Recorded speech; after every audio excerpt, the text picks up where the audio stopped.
celebration. It's 20 years, so it's an anniversary, 20 years anniversary for my son's autism turnaround and the recovery. It's now 20 years ago that we got the diagnosis, and it is 16 years since the day where I looked at my husband and we could finally say he no longer has autism symptoms. So we went from stimming, sleepless nights, screaming, lining things up, aggression, eloping, nonverbal communication, scripting, sensory issues, sleepless nights, extreme picky eating, all those things, to none of those symptoms. And in this video, I'm going to share, because it's a 20-year anniversary, I'm going to share the 20 biggest game changers that took us from those symptoms to none of those symptoms. So the 20 best tips for turning symptoms around that you need to know about if your child has just been recently diagnosed, or if you have suspicion that your child might have some of these issues going on. And last week I recorded an interview with my two boys, and I'll link to it below or above, wherever you're watching this or listening to this video, so that you can watch and see how he has developed, how incredible it's been, and the changes that's happened. But let's dive right in. We've got 20 points to cover. Tip number 1, the diagnosis system is outdated. Had I known, I probably wouldn't have gotten him diagnosed, because that diagnosis is something that sticks, even though he doesn't fit it anymore. Why is it outdated? Because it only looks at the brain, it looks at behavior, it looks at cognitive skills. It does not look at all the biomedical issues that cause the symptoms. Symptoms like ritualistic behavior, aggression, lack of social skills, lack of development, behavioral issues, emotional issues, sensory issues. And those things are actually things that you can address, and when you address them, symptoms change. So it doesn't really make sense to sit a child down and look at the behavior and look at the scores based on a cognitive approach or a neurological approach only. So there are so many missing links and gaps, and when we addressed those issues, such as underdeveloped cerebellum, methylation issues, pyruvate disorder, gut health, and food that caused the symptoms, and the symptoms went away, why do we diagnose these children in the first place when we're not dealing with the underlying root cause issues? And when you mention this in the established system, you get a lot of flag, you get a lot of anger, you get a lot of resistance, because when the psychiatrists are not educated in the biomedical field or in the nutritional field, then we have a problem, because it will cause children to suffer long term, because moms are told there's nothing you can do except behavioral therapy and coping strategies, and that's simply not true. So that's the first thing you need to know. Number 2 is we can't talk about autism really, because what we are dealing with, which is what the experts that I lean up against and that I work with, is actually autisms. So these medical professionals or autism practitioners who actually turn symptoms around for children. One of them is actually teaching inside my membership, the Autism Turnaround Program, which is on my website, barefootautismwarriors.com, barefootautismwarriors.com. What we're talking about is autisms. No two children are the same. And so we cannot look at it as a broad issue. We got to look at the individual. And it's a problem when people who are high functioning or people with Asperger's think that they can speak on behalf of children who are eloping, screaming, have no language, and talk about them masking. When we say that we are recovering our children, we're turning symptoms around, we get a lot of aggression from that community, because they cannot relate to, and they have not much in common with children who are so impaired by undermethylation, by pyruvate disorder, by inflammation, by foods that are triggering symptoms, that they can't speak, they will never be able to mask. So it's ridiculous to say that they're just masking when they no longer have symptoms. They are not able to make that decision at all, because you can't even communicate with them when they're in that dark phase. So don't think that because someone with autism tells you that autism cannot be approached and addressed and changed, the symptoms can't be changed, that isn't necessarily true, because how would they know? Do I know everything about women because I'm a woman? It's as broad as that. So that's number 2. Number 3, alternative and holistic approaches like functional medicine or autism diets or autism protocols, autism dietitians is not it. In this field, there are so many different people with so many good intentions and so many missing links and gaps in knowledge. So I've seen more children get worse in the field of functional medicine and with autism dietitians and autism protocols than I've actually seen children get better over the past 16 years of working with and learning from and dealing with autism and turning symptoms around. And that's because they're not educated to understand the complexity of under-methylation. I'll talk about that in a bit. They don't understand the individuality of the child. And that's because you cannot scale a business by looking at the individual needs and adjusting accordingly all the time. So protocols don't work because every child is different. Functional medicine has a big, huge gap because it's pretty much like the allopathic medicine. We're looking at symptoms and then we're treating the symptoms with supplements, but we're not actually understanding what's the message between every symptom individually for this child. And the reason why they can't do that is because you're the only one who can do that for your child, collect all the pieces for the healing puzzle for your child. So number 4, methylation is key. Under-methylation, how do I know my child has under-methylation? If your child has got symptoms of ADHD or autism, under-methylation is part of the problem. Methylation is the mechanism by which neurotransmitters are activated and hormones and enzymes. And if methylation, like if methyl is not present in the right amount, if methylation is blocked, or even if you're over-methylated, but most of these children are under-methylated, then these activities won't happen. It affects mood, it affects detoxification, it affects immune system, it affects everything, every organ in the body. So without addressing methylation, and especially under-methylation, which you can do with food and nutrients, you won't be able to get the child to a better place. That's why I'm focusing a lot on that in my membership. Number 5, stop focusing on symptoms. That might sound weird, but if we're focusing on symptoms, we're removing the message. If I'm someone who delivers a message to you and you say, go away, I don't want your letters, I don't want to read your stuff, and you call the police and say, there's a strange man outside my door, that's actually the same as just getting rid of symptoms. You don't get the message if you just call the police and get rid of the messenger.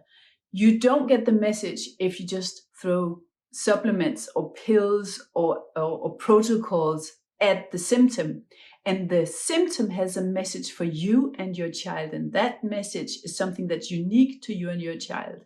Meaning it's not something that I can use for my child. It's uniquely to you.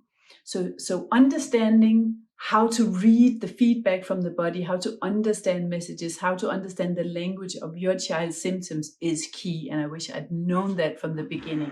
And that's why I'm so passionate about teaching it in barefootautismwarriors.com.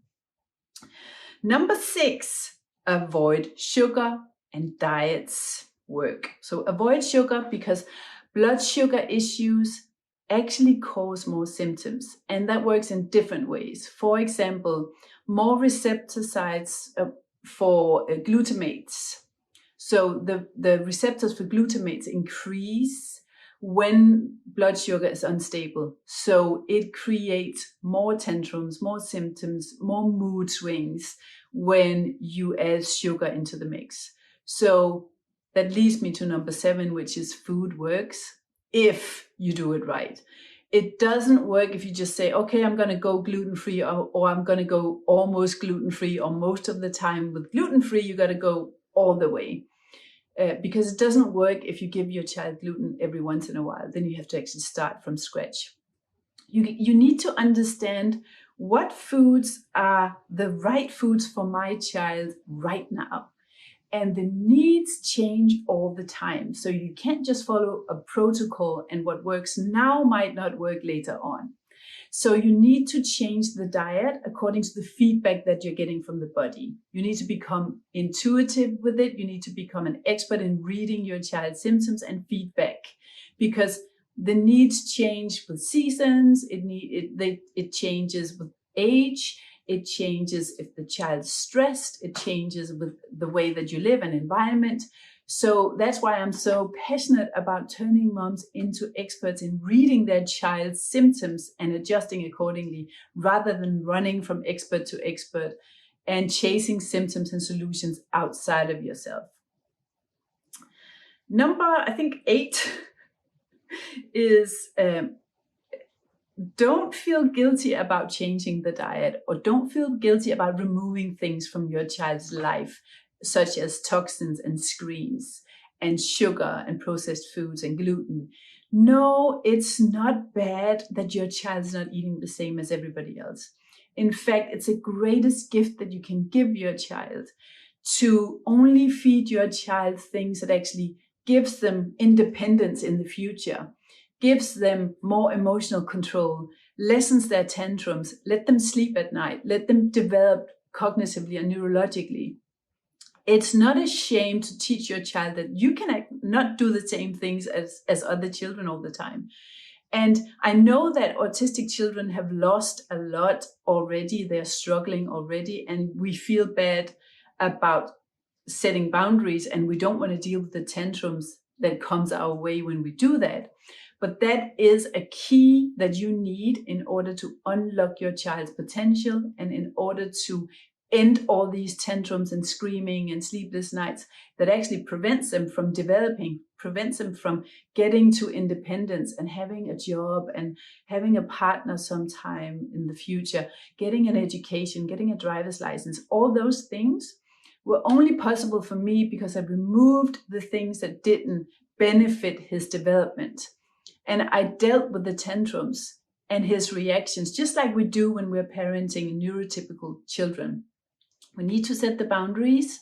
And when it comes to them getting into teenage years, and the temptation will be gaming and alcohol and drugs, which it will be in society, then they already have an experience in what it feels like to be healthy and to be balanced and to say no and to have worth and value, even though you're not eating and drinking and doing the same thing as other people. So it actually strengthens them in life.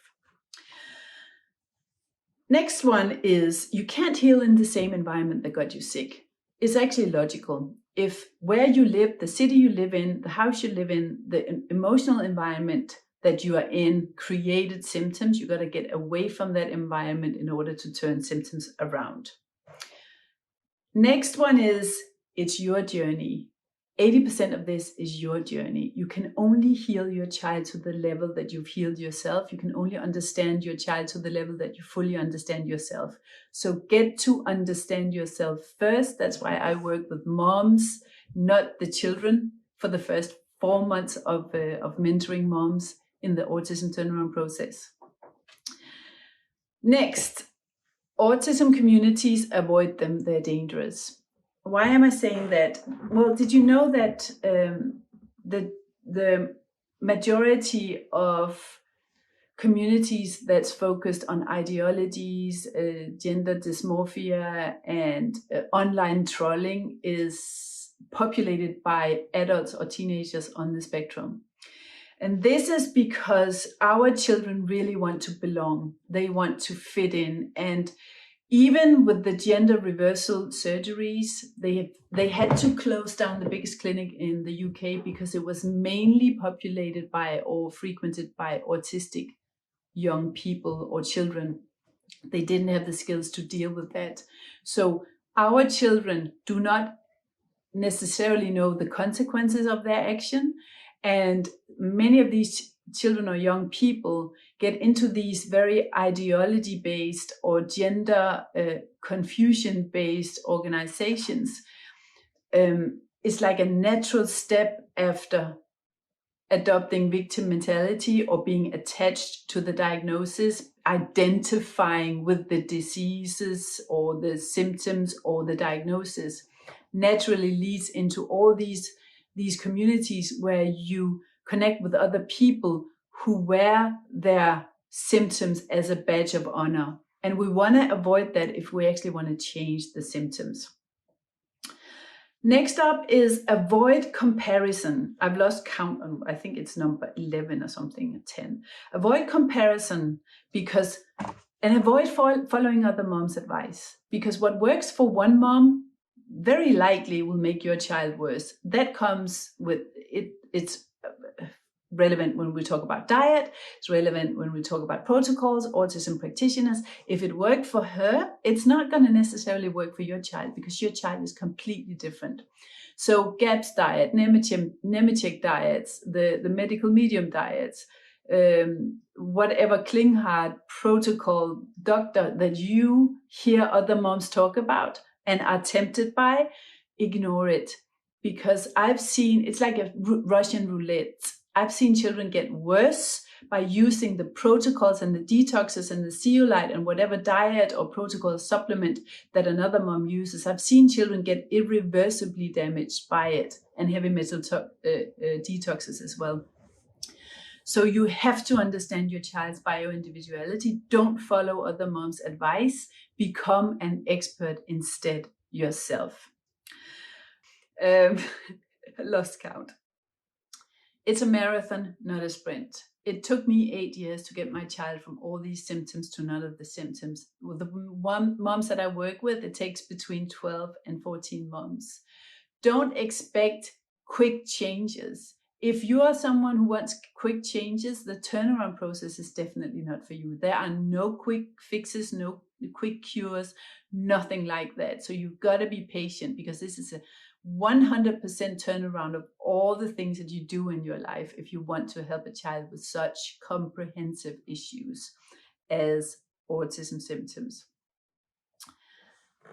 Nature is important. Why is nature important? Because grounding is important for behavior and health.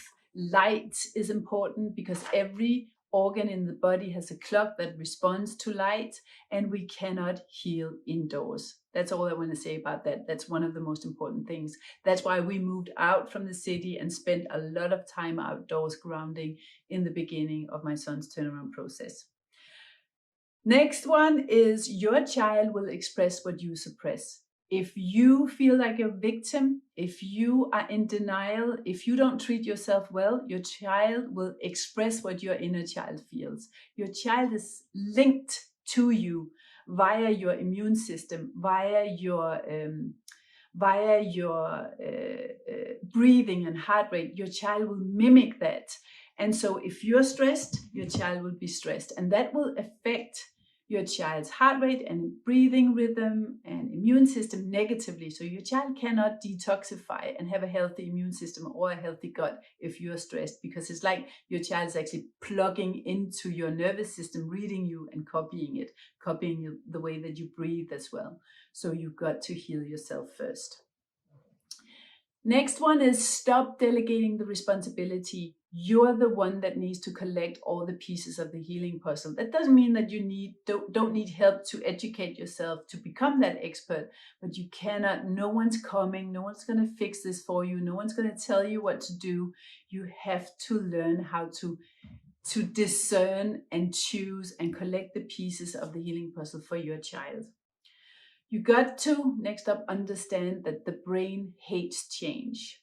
So the brain in nature will look for changes in environment because it's dangerous to our survival. There's wild animals in the wild that might kill you if you change the environment, which is why, combined with the next step in my overview here is you are gotta understand your self-sabotage patterns and your stress type, because the brain doesn't want you to change. Even if change means that you are going to change life for your child and change diet, the brain will try and get you back to status quo, even if status quo means that you are plagued by symptoms and chaos and problems and autism and stress.